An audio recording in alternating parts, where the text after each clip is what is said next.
어떤 바보 같은 사람이 있었대요. 이 사람은요, 사람들이 왜 나를 인정해 주지 않고 이해해 주지 않는지 언제나 그게 불만이었습니다. 고민이었습니다. 아니, 사람들은 왜 나를 이렇게 왕따시키는 걸까? 왜 나랑 놀아주지 않는 걸까? 왜 나에게 상처만 주는 걸까? 고민하다가 이런 내가 너무나 답답한 거예요. 이런 내 삶이 너무나 견딜 수가 없었던 거예요. 아니, 이런 내 자신이 너무너무 미운 거예요. 그래서 그냥 화딱지 나는 김에 산 꼭대기로 올라간 거예요. 그리고 산 정상에서 아주 소리를 냅대지른 겁니다. 이런 내가 너무너무 믿고 싫으니까 나는 너를 싫어한다 하고 소리를 지른 거예요. 그랬더니 조용했던 산에 소리가 꽥 하고 나오니까 새들이 막 산새들이 여기저기 후닥탁탁탁 날아가는데 저 멀리서 소리가 들리는 거지요. 메아리 소리, 메아리 소리. 나는 너를 싫어한다, 이런 메아리 소리가 들리는 거예요. 근데 그 순간 이 사람이 너무 상처를 받은 거예요.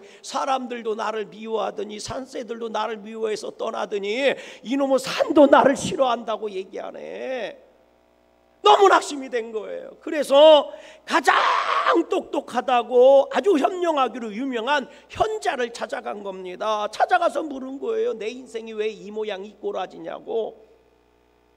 그랬더니 현자가 껄껄 웃으며 이렇게 말해주더랍니다. 이보게, 그러면 다시 산에 올라가서 이번엔 이렇게 큰 소리로 외치게, 나는 너를 사랑한다, 이렇게 외쳐보시게나.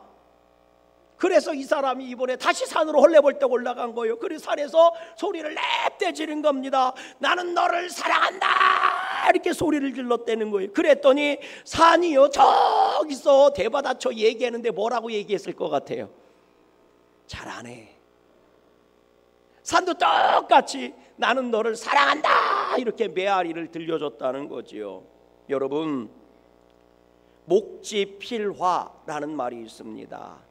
나무 목자고 끄틈지 화는 꽃화자예요. 나무는 어떤 모양으로든 반드시 꽃을 피운다, 이런 말이에요. 비록 그 꽃의 모양이 크고 화려하고 예쁘고 향기가 나지 않을지라도, 때로는 작고 보잘것없고 악취나는 냄새를 날지라도 상관없이 나무는 어떤 나무든지 반드시 꽃을 피우게 되어 있다는 겁니다. 오늘 본문에 보면 무화과 나무 얘기가 나오는데, 여러분, 무화과가 왜 무화과예요? 무자가 없을 무자고 화가 꽃 화자잖아요. 과일 과자고. 그러니까 꽃이 없는 과일이다, 그래서 무화과라고 부르는 것 아닙니까? 그럼 정말 무화과가 꽃이 피지 않아요? 아니죠. 우리 이제는 상식적으로 다 알잖아요.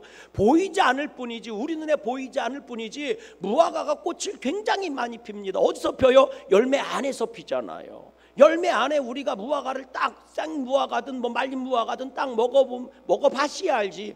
먹어보면 말이죠, 입안에서 톡톡 터지는 씹히는 씨앗이 있단 말이에요. 그 씨앗 하나가 다 꽃입니다. 그 씨앗 하나하나가 다 꽃이에요. 그러니까 꽃이요 엄청 많이 피는 거예요. 단지 뭐예요? 보이지 않을 뿐이지. 여러분, 꽃이 피면 틀림없이 열매가 맺히는 거예요.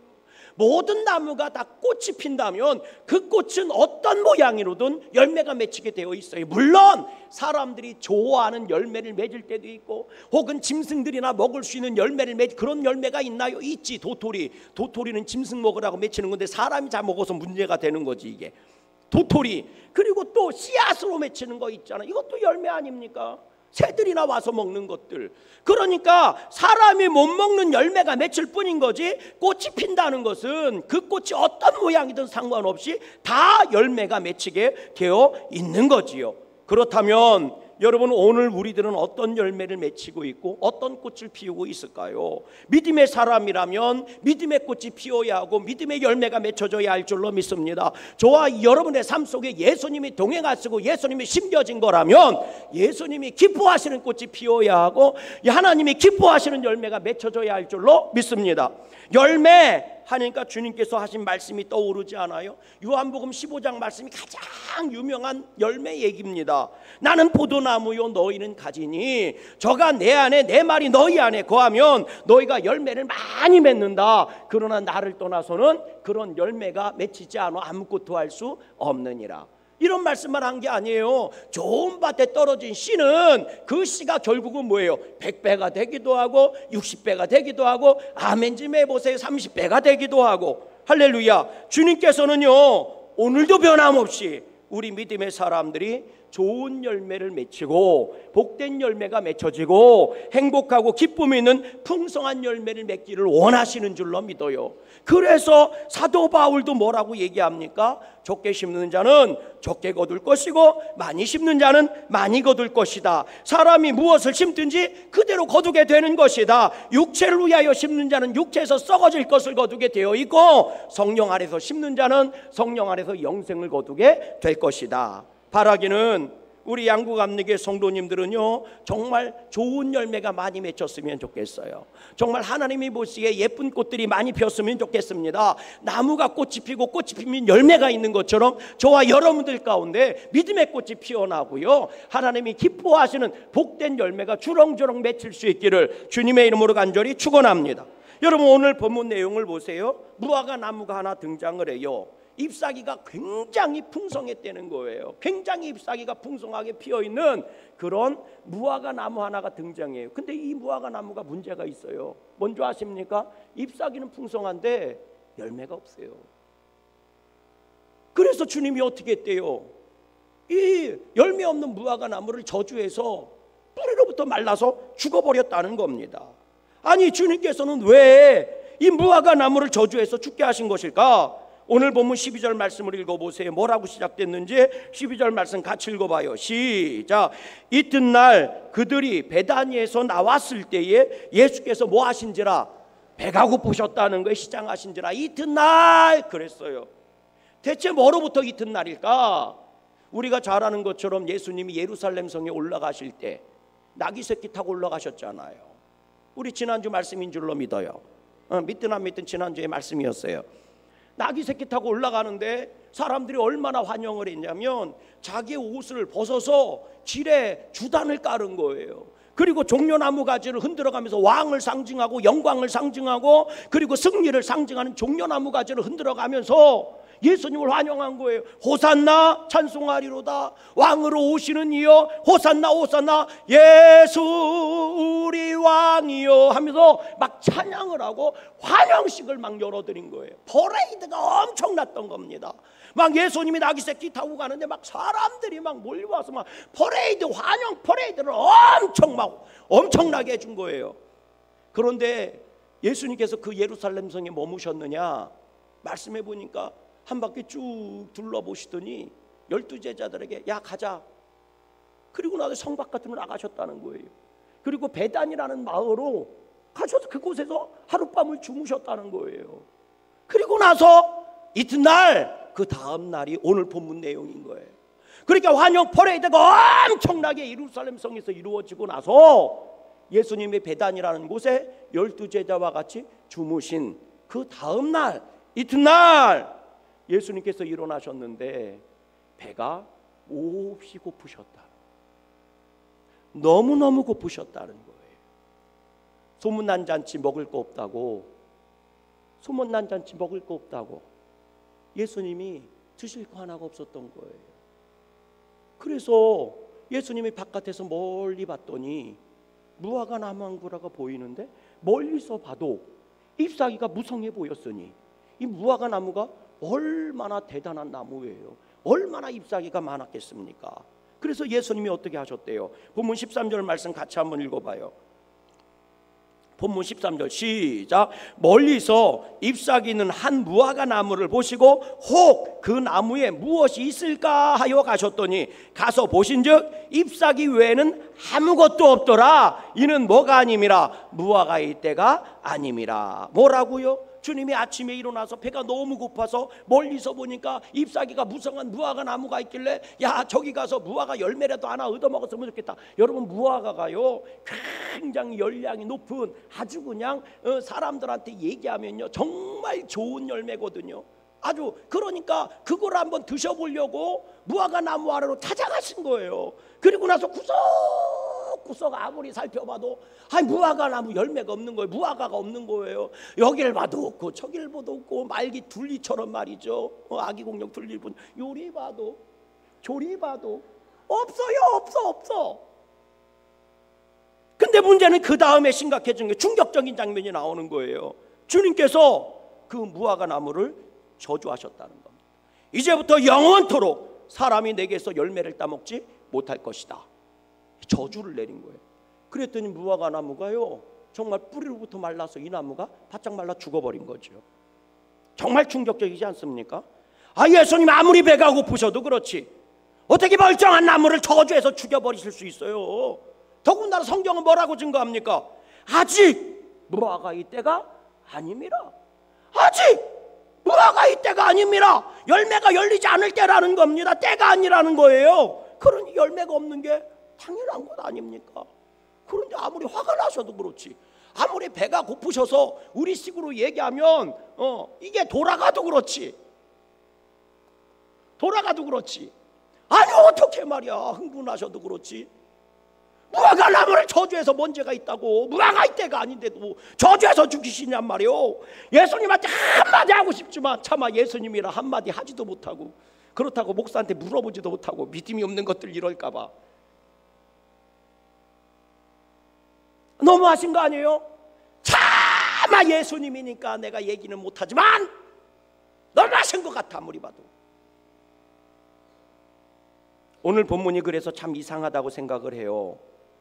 주님이 너무하셨다는 겁니다. 그래서 오늘 본문이 참 뭐라고 얘기하기도 어려운 본문인 것 같아요. 그런데 그것은 우리들이 무화과를 잘 이해하지 못해서 나오는 얘기입니다. 이게 밤나무나 사과나무였다면 우리는 잘 이해했을 거예요. 근데 무화과 나무는 우리 주변에 없잖아요. 있어봐야 화분에 심어놓은 무화과가 전부잖아요. 보지를 못하니까 무화과 나무에 대한 오해들이 생기는 겁니다. 사실 무화과 나무가요, 일단 한번 사진 한번 보세요. 제가요 보여드릴게요. 사진 하나 보여드릴게요. 이게 무화과 나무예요. 야, 화분에 심겨진 것만 봤지 이렇게 보니까요, 보세요. 잎사귀가 엄청 무성하죠. 반응이 없어요. 저게 무화과 나무라니까. 안 보여? 보이는데 왜? 저게 무화과 나무요. 그럼 보세요. 잎사귀가 무성해 안 무성해? 그리고 저기 열매가 동글동글한 열매가 무화과요. 그게 주먹만한 거요. 저게 사진 이렇게 나와서 그렇지 보여요 안 보여요? 그 열매가 많아요 찍어요? 많지. 저게 무화과 나무야. 이스라엘에서 보통 길가나 집 안에 있는 무화과 나무가 저런 모양입니다. 우리처럼 화분에 찌리리 이렇게 올라가고 무화과 몇 개 맺히는 게 아니고 저게 무화과 나무요 원래. 그러니까 예수님이 저런 나무를 찾아가신 거예요. 잎사귀도 무성하고 아주 그냥 열매도 풍성한 저런 무화과 나무를 기대하고 찾아가신 거예요. 너무나 배가 고파서 말이지요. 그런데 굉장히 중요한 특징이 있어요. 두 번째 사진 보여줘 보세요. 두 번째 사진 잘 보세요. 저 무화과가 주먹만한 무화과인데 잘 보세요. 무화과 아유 빨갛게 이쁘게 생겼다, 아이고 맛있겠다, 그걸 보라는 게 아니고 구침을 내지 말고 잎사귀 하나에 열매 하나 보이세요? 잎사귀 하나에 열매 하나. 여러분 우리 과실나무들은 다 새로운 가지가 나오고 그 가지 열매가 맺혀요. 밤이든 사과든 감이든. 근데 무화과는 특징적으로 잎사귀가 나올 때 그 잎사귀가 나오는 순 옆에서 과일이 같이 자라요. 그래서 잎사귀가 나오고 과일도 같이 나온다고요. 잘 보세요. 잎사귀가 나온 그 자리에, 싹이 나온 그 자리에서 잎사귀가 자랄 때 열매도 같이 자라는 거예요. 신기하죠? 가지 끝에서 열매가 맺히는 게 아니고 잎사귀, 바로 그 잎사귀 품에서 열매가 같이 자란다. 이게 무화과 나무의 특징인 거예요. 그러니까 당연히 잎사귀가 풍성하면 열매도 뭐 해야 되는 거예요? 풍성해야 되는 거예요. 이게 같이 나오는 거니까. 그런데 열매가 없답니다. 그래서 문제가 된 거예요. 잎사귀는 있는데 열매가 없는 거예요. 아이 목사님, 무화과 때가 아니라고 했잖아요. 그러니까 없는 거 아니에요? 맞습니다. 맞고요, 맞아요. 그런데요, 여러분 우리가 한 가지 또 알아야 되는 게 있어요. 세 번째 사진 보여줘 보세요. 이게 무화과 나무인데 여러분 잘 보세요. 저기 세 번째 사진 잎을 이렇게 쭉 벌렸잖아요. 그죠? 엄청 잘 익은 거예요. 저거 따먹으면 엄청 맛있어요. 군침이 도네. 첫 번째 사진에 빨간 거 이렇게 쪽 벌어진 거 있죠? 그게 알 안 버는 거예요. 엄청 맛있어요. 저거 좀 더 지나면 벌레 들어가서 못 먹어요. 그런데 여러분 잘 보세요. 빨간 열매가 익은 열매거든요. 네 번째 사진도 보세요. 근데 파란 열매가, 새파란 열매가 있어요, 없어요? 있죠. 저거 안 익은 거예요. 근데 자세히 보면 새파란 열매도 큰 게 있고 작은 게 있어요. 무슨 얘기인 줄 아십니까? 우리나라 과실수는 대부분 1년에 한 번 추수해요. 밤 한 번 익으면 한꺼번에 쏟아지잖아요. 사과 한꺼번에 다 따잖아요. 우리나라는 어떤 과일나무든 1년에 한 번씩만 추수합니다. 그런데 무화과 나무는 그렇지 않아요. 딸기 따듯이 고추 따듯이 땁니다. 고추나무 보셨죠? 빨갛게 익은 거 옆에 파란, 이제 안 보여줘도 돼요. 빨간 거 옆에 파란 것도 있고 파란 거 옆에 조그만한 것도 있어요, 없어요? 내 얼굴 보여달라니까. 있어요, 없어요? 있지요. 무화과 나무가 그래요.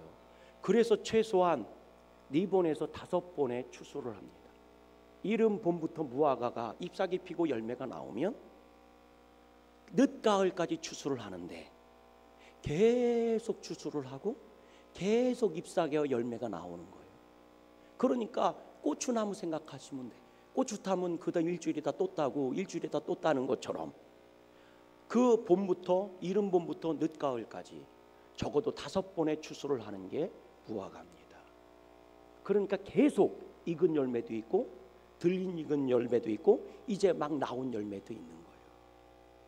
그래서 여러분 이 무화과가 그런 특성이 있어요. 그런 특성이 있습니다. 그래서 시편 1편에 보면 시냇가에 심은 나무가 철을 따라 열매를 맺으며 잎사귀가 마르지 아니함 같으니 그 하는 일이 다 형통하리로다. 그 시냇가에 심겨진 나무가 무화과를 얘기해 주는 거예요. 왜? 시절을 쫓아 과실을 맺으며 봄에도 따고 여름에도 따고 가을에도 따니까.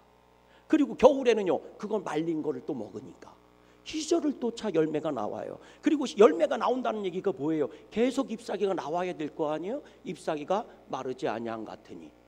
잎사귀가 있어야 열매가 있는 거예요. 열매가 있으면 잎사귀가 있어야 되는 거예요. 그러니까 잎사귀도 마르지 않는 거예요. 그러니까 하는 일이 형통해 안 형통해? 형통할지로다. 이렇게 얘기한 게 시편 1편에 나오는 그 말씀, 시냇가에 심은 나무가 무화과를 빗대서 얘기해 주는 겁니다. 철월달 열매를 맺으며 봄에 열매가 한번 맺히기 시작하면 늦가을까지 계속 열매를 맺는 거예요. 그런데 오늘 본문에 보면 무화과의 때가 아니라, 이 말은요 지금 무화과가 열리는 시기가 아니다 이런 뜻이 아닙니다. 왜냐하면 무화과 나무는 잎사귀가 있으면 열매가 있는 것이기 때문이에요. 그럼 왜 이 말씀이 나옵니까? 지금 이 얘기가 주어지고 있는 사건이 이루어지고 있는 곳이 우리들이 잘 아는 지명이에요. 벳바게 혹은 베다니라고 하는 지역이에요. 예수님이 베다니에서 일어나셨잖아요. 그리고 나서 벳바게에서 나귀 타고도 어제 갔다 오셨잖아요. 그게 마을이 붙어 있어요. 우리로 얘기하면 동면하고 해안이 붙어 있는 것처럼 말이죠. 해안 가려면 동면 지나가야 되잖아요. 해안에서 양굴러면 동면 지나와야 되잖아요. 이것처럼 붙어 있는 마을이에요 서로. 그런데 벳바게, 베다니 이게요 똑같은 이름입니다. 무슨 얘기냐면 무화과가 보통 5번 추수한다고 그랬잖아요. 근데 첫 번째 봄에 첫 번째로 봄에 맺히는 열매를 특별히 이름을 줬어요. 빠게라고 하는 이름을 줘요. 첫 번째 열매가 특징적이기 때문에. 그래서 벳바게 할 때 벳이란 말은 집이란 뜻이고 빠게라는 말은 무화과 첫 열매라는 뜻이에요. 그러니까 무화과의 마을 이런 뜻이에요. 그리고 2번째부터 5번째까지 따는 무화과는 그냥 무화과예요. 테나라고 불러요. 그럼 이게 무슨 얘기예요? 베테나, 그게요 베다니가 된 거예요. 그러니까 무슨 얘기? 그것도 무화과의 마을이란 뜻이에요. 왜? 거기가 무화과가 많이 있었던 것 같아요.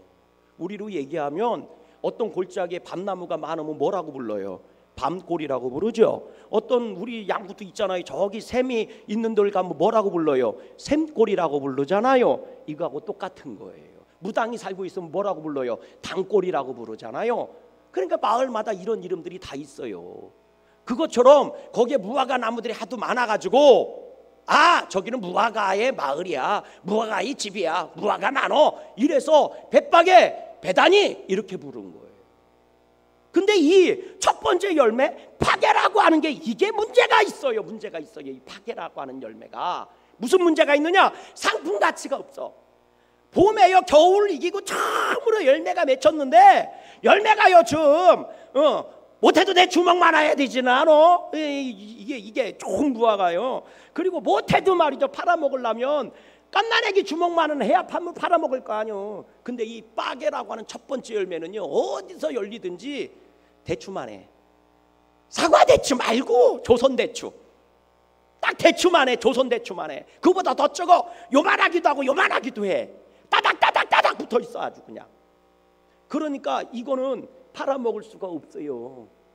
팔아먹을 수가 없다고. 그러니까 빠게라는 이름을 다시 그냥 붙여준 거예요. 저거 빠게야 빠게. 못 써먹는 거, 못 먹는 거야. 저거 못 팔아먹는 거야. 두 번째 나오는 거부터 상품 가치가 있어요. 주먹만하게 열려요. 근데 문제는 이 빠게라고 하는 첫 번째 열매를 다 따주지 않으면 두 번째 열매가 맺히질 않아요. 맺혀도 조그만하게 맺혀. 많이 맺히지도 않고 따주지 않으면 솎아줘야 돼. 포도송에서 포도 솎아주듯이. 그래야 포도알이 굵어지는 것처럼 첫 번째 무화과 빠게라고 하는 열매를 다 따줘야 돼. 그렇지 않으면 두 번째 열매가 실하게 열리지를 않아요. 그러니까 첫 번째 열매는 지나가는 사람들이 따먹는 거예요. 많이 따먹을수록 두 번째 열매가 커지는 거예요. 예수님이 주먹만한 무화과를 찾아가신 게 아니고 대추덩어리보다 작은 빠게라고 하는 열매를 찾아가신 거예요. 누구든지 따먹을 수 있는 열매. 그런데 잎사귀만 무성했지 대추만한 손톱만한 크기의 무화과도 없었다는 거예요. 심각한 거는 그렇게 무화과가 열리지 않는 나무는 앞으로도 계속 열매가 맺히지 않습니다. 병든 대추나무가 대추를 열을 수 없는 것과 똑같은 거예요.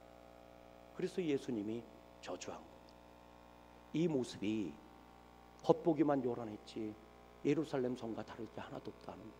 말로는 하나님의 집이고 말로는 이스라엘의 영광이라고 얘기하는데 소갈맹이가 하나도 없다.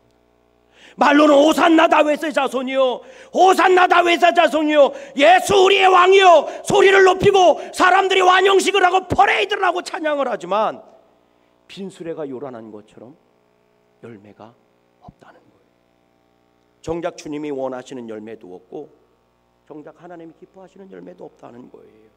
그러니 더 이상 사람들을 현혹시키지 말라는 겁니다. 너희는 미혹이고 너희는 속이는 것이고 너희는 거짓 사기치고 있는 거라는 거예요. 그러니 너는 존재할 이유가 없다는 겁니다. 여러분 그렇습니다. 하나님의 것은요 생명이 있어야 되고 구원이 있어야 되고 복이 있고 감사가 있어야 할 줄로 믿습니다. 그런데 감사를 얘기하는데 소갈맹이의 감사가 없고 생명을 얘기하는데 소갈맹이의 생명이 없고 예수를 얘기하는데 그 안에 예수가 없는 거예요.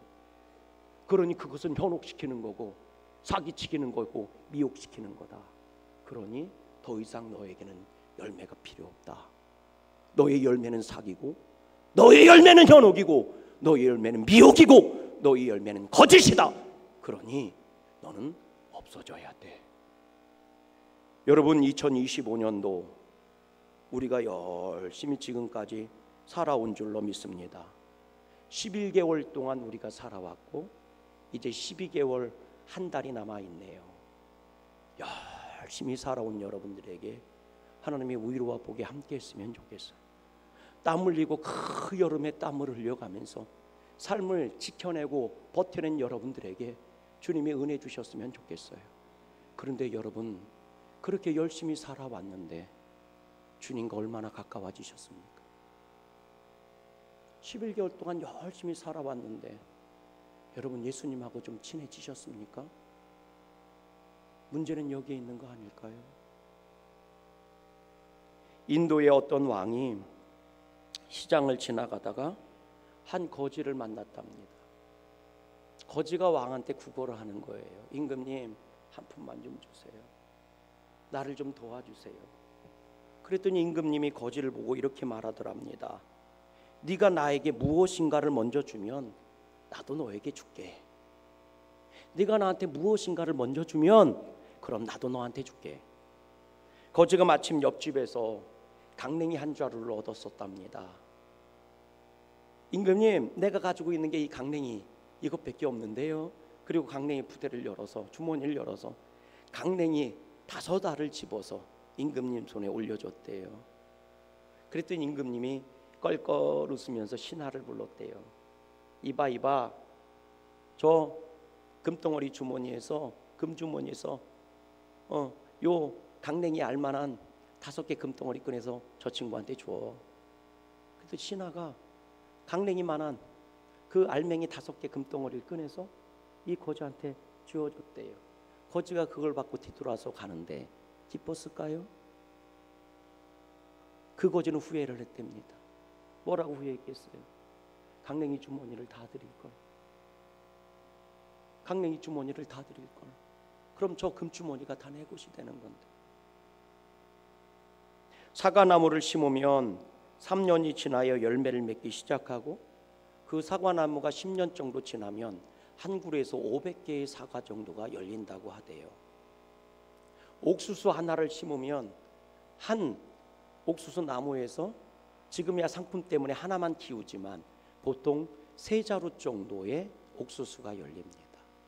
그리고 옥수수 자루 하나에 200개에서 300개 정도의 알맹이를 맺힙니다. 그런 옥수수 알 하나가 심겨지면 600개의 알맹이가 나오는 거예요, 평균. 오늘 우리 안에 예수님이 심겨졌어요. 오늘 우리 안에 믿음이 심겨졌어요. 그럼 여러분들은 몇 개 정도의 믿음을 맺히고 몇 개 정도의 예수 이름이 맺힐 것 같습니까? 열심히 살아온 그대요, 하나님이 위로해 주셨으면 좋겠습니다. 그런데 11개월 동안 열심히 여러분들이 살아왔는데 예수님하고는 그만큼 친해지셨습니까? 예수님하고는 11개월 열심히 걸어온 여러분 인생이 예수님과는 좀 가까워지셨습니까? 저는요, 이 한 달이, 남겨진 이 한 달이 헛된 한 달이 되지 않았으면 좋겠어요.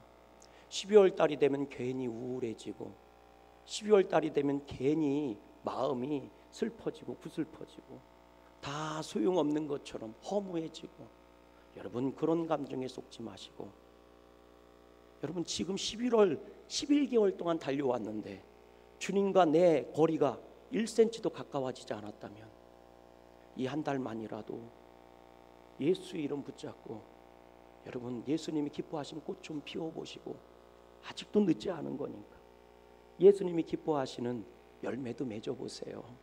그래서 내 인생에 예수님하고 좀 가까워졌으면 좋겠어요. 무화과 나무는요, 시절을 쫓아 열매를 맺는데 봄에도 맺고 여름에도 맺고 가을에도 맺고 겨울에도 맺어요. 시절을 쫓아 과실을 맺으며 오늘 우리의 인생이 이 연말에 주님과 조금 더 가까워지는 복된 한 달이 되시기를 주님의 이름으로 간절히 소망합니다.